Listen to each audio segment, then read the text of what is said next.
बिस्मिल्लाहिर्रहमानिर्रहीम अस्सलाम वालेकुम। आज हम एक्सरसाइज 5.4 का क्वेश्चन नंबर 1 करेंगे। जिन स्टूडेंट्स के पास ये वाली वीडियो इंग्लिश में आ रही है उसको उर्दू में कन्वर्ट करने के लिए आपने वीडियो की सेटिंग पे जाना है, फिर उसके बाद आपने ऑडियो ट्रैक पे क्लिक करना है और उसके बाद फिर आपने हिंदी ओरिजिनल सेलेक्ट करना है। तो मेरी ओरिजिनल वॉइस आ जाएगी जो कि उर्दू में है। ठीक है, क्वेश्चन नंबर 1 में आपको कहा गया था कि आपने फाइंड करना है, इनका सम फाइंड करना है। ठीक है, तो यहाँ पर आपने क्या किया, पहले सबसे 1 डिवाइडेड बाय में आ रही है तो वही बात है, हम इस पे पार्शियल फ्रैक्शन अप्लाई करेंगे। लेकिन पार्शियल फ्रैक्शन अप्लाई करने के लिए इस पूरी वैल्यू का nth टर्म होनी चाहिए। ठीक है, यहाँ पर आपके पास पहले सबसे नीचे वाली वैल्यू का nth टर्म फाइंड करेंगे, फिर उसके बाद 1 डिवाइडेड बाय का करेंगे। ठीक है, अगर यहाँ पर आप देखें तो आपके पास एक 1 3 5 है और दूसरी 3 5 7 है, दो सीरीज है। इस वजह से हम क्या करते हैं, इन दोनों का सबसे पहले n टर्म, पहले मैं ये वाली ले लेती हूँ 1 3 फर्स्ट वाली। ठीक है, 5 plus up to so on. पहले मैं इसका फाइंड करती हूँ। आपके पास क्या होता है formula, an is equal to a1। पिछला वाले में तब मैंने डायरेक्ट फाइंड की थी, वो बिल्कुल सिंपल थी। ठीक है,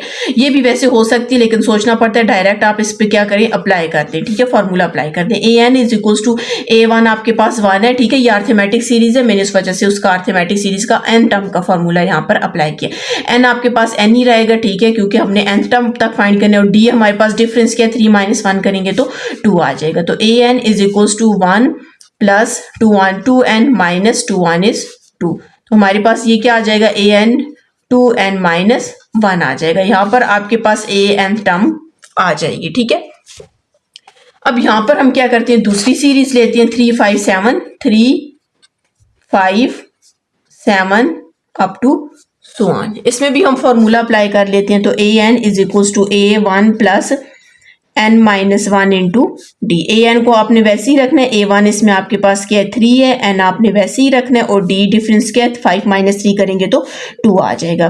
3 2n माइनस 2, तो यहाँ पर आपके पास 2n 3 - 2 करेंगे तो प्लस 1 आ जाएगा। यहाँ पर भी आपके पास कौन सी फाइंड हो गया, an टर्म फाइंड हो गया। अब ये इनकी फाइंड हुई, हमें तो किसकी 1 डिवाइडेड बाय में चाहिए, तो आप इसको यहीं से कन्वर्ट करेंगे तो an is equal to 1 divided by 2n minus 1 आ गई है। और यहाँ से जब इसको कन्वर्ट करेंगे तो an is equal to 1 divided by 2n plus 1 आ गई है। ठीक है, अब जाहिर है ये मल्टीप्लाई में भी हमने लिखना है, तो हम इसको क्या करते हैं, टी से डिनोट कर देते हैं। तो t is equal to 1 divided by 2n minus 1 और 1 डिवाइडेड बाय 2n प्लस 1। ठीक है, तो इसको आप थोड़ा सा और ठीक करके लिख लेते हैं, 1 divided bye tn minus 2n minus 1 और 2n प्लस 1 आ जाएगा। ठीक है, यहाँ तक हमने फाइंड कर लिया। अब आपने क्या करना है, यहाँ से समेशन लेना है। ठीक है, हम क्या करते हैं, लिखते हैं taking summation on both side, sorry summation नहीं लेना, पार्शियल फ्रैक्शन अप्लाई करना है। ठीक है, हम ये वाली पूरी वैल्यू यहाँ पर लिख लेते हैं, 1 डिवाइडेड बाय 2n माइनस 1 और 2n plus 1 is equal to आपके पास क्या आएगा, पार्शियल फ्रैक्शन में a divided by 2n minus 1 plus b divided by 2n minus 1। इसे आप इक्वेशन 1 का नेम दे दें। जाहिर है अब आपने पार्शियल फ्रैक्शन अप्लाई करना है, ये यहाँ पर क्या हो रहा है, मल्टीप्लाई डिवाइड हो रहा है, इन दोनों के साथ क्या हो जाएगा, मल्टीप्लाई हो जाएगा। ठीक है, a डिवाइडेड बाय 2n, अच्छा सॉरी इसको मैंने r में कन्वर्ट नहीं किया, सबसे पहले इधर आप r लिख लें। ठीक है, ये आपके पास r आ जाएगा, क्योंकि n वो क्वेश्चन में कहा गया है n टर्म तक है, इस वजह से इसको r में कन्वर्ट करते हैं। ठीक है, 2r माइनस 1 और 2r plus 1 plus b divided by 2r minus 1, 2r minus 1 और 2r प्लस 1, ये इससे कैंसिल हो जाएगा और इसके साथ प्लस है। ठीक है, इसका इसके साथ ये रहेगा। ठीक है, और इसका ये से कैंसिल हो जाएगा, तो हमारे पास क्या आ जाएगा, 1 is equal to a 2r plus 1 आ जाएगा और यहाँ पर b 2r माइनस 1 आ जाएगा। ठीक है, इससे आप इक्वेशन 2 का नेम दे सकते हैं। अब यहाँ पर हमने r की वैल्यू पुट करनी है, तो आपको पता है एक r की वैल्यू, जब इसमें सिर्फ r की वैल्यू फाइंड करेंगे तो आपके पास r इज इक्वल टू 1/2 आ जाएगा और दूसरे से r is equal to minus 1/2। हम ये दो वैल्यूज पुट करेंगे। आप ऐसे इनको सॉल्व करते हैं, इसको भी इक्वल टू 0 लें, इसको भी इक्वल टू 0 लें और उसमें से r की वैल्यू फाइंड करते हैं, एक 1/2 आ जाएगी, एक माइनस 1/2 आ जाएगी। पहले सबसे हम पुट कर देते हैं r equal to 1/2, put r is equal to 1/2 in equation 2। 1 is equal to a, r की जगह क्या पुट करेंगे, 1/2 प्लस 1 वैसे ही आ जाएगा, ये वाला ब्रैकेट यूज कर लेते हैं। ठीक है, प्लस बी 2 आर की जगह 1/2 माइनस 1।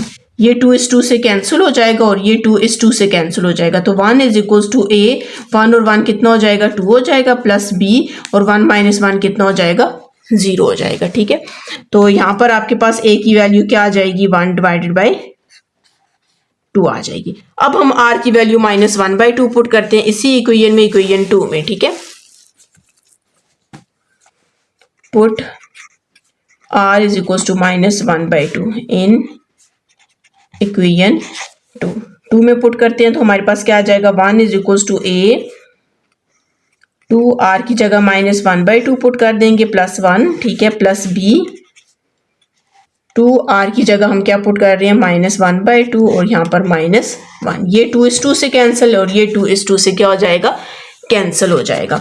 तो 1 इज इक्वल्स टू ए, -1 और +1 कितना हो जाएगा 0 हो जाएगा, बी -1 और -1 कितना हो जाएगा -2 हो जाएगा। ये तो आपके पास 0 हो जाएगा, प्लस माइनस माइनस, तो ये आपके पास 2 भी हो जाएगा। 2 इसके साथ -2 मल्टीप्लाई हो रहा है, इस साइड पे आके क्या हो जाएगा डिवाइड हो जाएगा। ठीक है, तो हमारे पास b की वैल्यू क्या आ जाएगी -1/2 आ जाएगी। अब ये जो a की वैल्यू और b की वैल्यू आई है उसे हम इस इक्वेशन में पुट करेंगे। ठीक है, ये आप देख सकते हैं इक्वेशन नंबर 1 में पुट कर देते हैं। ठीक है, 1/2r - 1 है और दूसरा क्या है 2r + 1 है, इज इक्वल्स टू ए हम लोगों के पास क्या है, ए हमारे पास क्या है 1/2। आप इसको यू करके लिखेंगे 1/2, आगे 2r - 1 लिख देंगे और b -1/2 को नीचे लिखेंगे और यहाँ पर 2r + 1 लिख लेंगे। हमने यहाँ तक सॉल्व कर लिया। अब ये जो पूरी वैल्यू आई है इसको इसमें पुट कर देते हैं। ठीक है, मतलब ये पूरा इक्वल है, ये इक्वल है तो उसकी जगह ये पुट कर देते हैं। तो हमने लिखना है TR is equals to 1/2 2r - 1 -1/2 2r + 1। अब यहां से हमने क्या करना है लिखना है कि taking summation on both side. हमने क्या करना है बोथ साइड पे समेशन लेना है। समेशन हम क्या लेंगे r equals to 1 to n, TR is equals to summation r is equals to 1 to n 1/2 2r - 1 -1/2 2r + 1। ठीक है, हमने क्या किया इस पे समेशन ले लिया। अच्छा, अब आपने क्या करना है समेशन को r equals to 1 to n अंदर पुट कर देते हैं। ठीक है, 1/2 यहां पर हमने सबसे पहले r की जगह क्या पुट कर देना है 1 पुट कर देना है। ठीक है, यहां पर 1 पुट किया -1 -1/2 2r की जगह 1 पुट किया +1। ठीक है, ये अभी मैंने सिर्फ यहाँ पर 1 पुट किया। अब मैं यहाँ पर प्लस डालूंगी, अब मैं यहाँ पर क्या पुट करूंगी 2 पुट करूंगी। 1/2 r की जगह 2 -1। ठीक है, दरम्यान में माइनस है 1/2 r की जगह 2 + 1। ठीक है, ये अब हमने यहाँ पर क्या पुट कर दिया 2 पुट कर दिया। अब मैं 3 आप 3 पुट करना चाहते हैं करें, नहीं करना चाहते तो कोई फर्क नहीं पड़ता। ठीक है, क्योंकि वहां से पता चल जाता है वो कैंसिल ही होंगे, लेकिन मैं चलिए पुट कर देती हूँ 1/2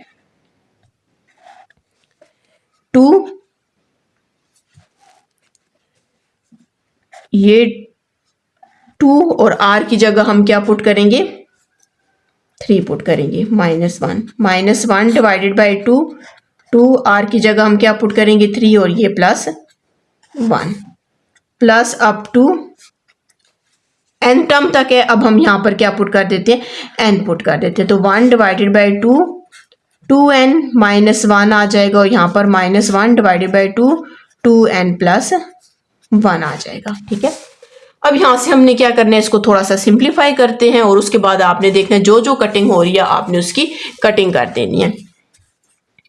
अच्छा, सबसे पहले आपके पास यहाँ पर क्या है 1, अब 2 1 is 2।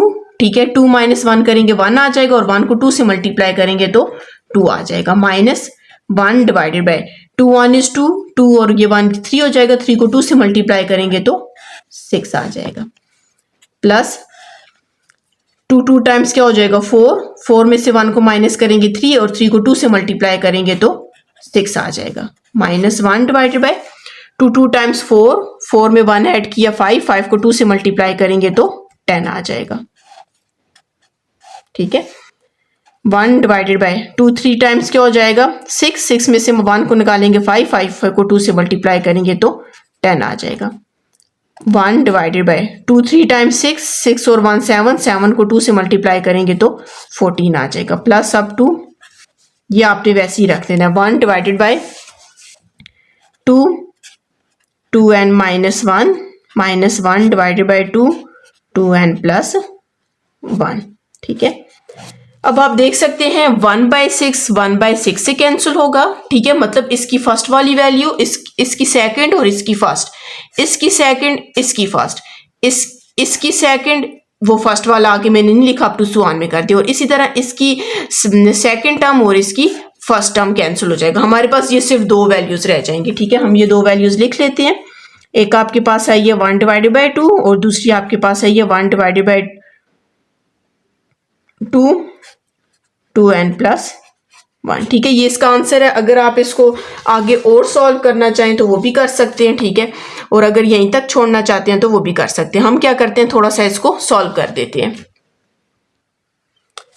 चलिए यहाँ पर हम इसको लिख लेते हैं। आपके पास आंसर क्या है, 1 divided bye 2 -1 divided by 2n plus 1 आ गया। ठीक है, अगर यहाँ से हम 2 को क्या करते हैं, कॉमन ले लेते हैं। ठीक है, अगर हम यहाँ से 2 को कॉमन लें तो हमारे पास 1 डिवाइडेड बाय 2 कॉमन आ जाएगा और अंदर हमारे पास 1/1 -1/2n प्लस 1। ठीक है, इसका मैं एलसीएम ले लेती हूँ। 1 डिवाइडेड बाय 2 को आपने वैसे ही रख देना है। इसका एलसीएम लेंगे तो 2n प्लस 1, यहाँ पर 2n प्लस 1 और -1 आ जाएगा। ठीक है, ये मैंने एलसीएम ये से कैंसिल हो जाएगा। तो हमारे पास 1 डिवाइडेड बाय 2 और साथ में यहाँ पर सिर्फ 2n रह जाएगा और डिवाइडेड बाय 2n प्लस 1 आ जाएगा। ठीक है, ये 2 इस 2 से कैंसिल हो जाएगा तो आपके पास n divided by 2n plus 1 रह जाएगा। अगर आप अपना आंसर लास्ट से मैच करें तो आप देख सकते हैं n divided by 2n plus 1 आपके पास क्या है, इसका आंसर है।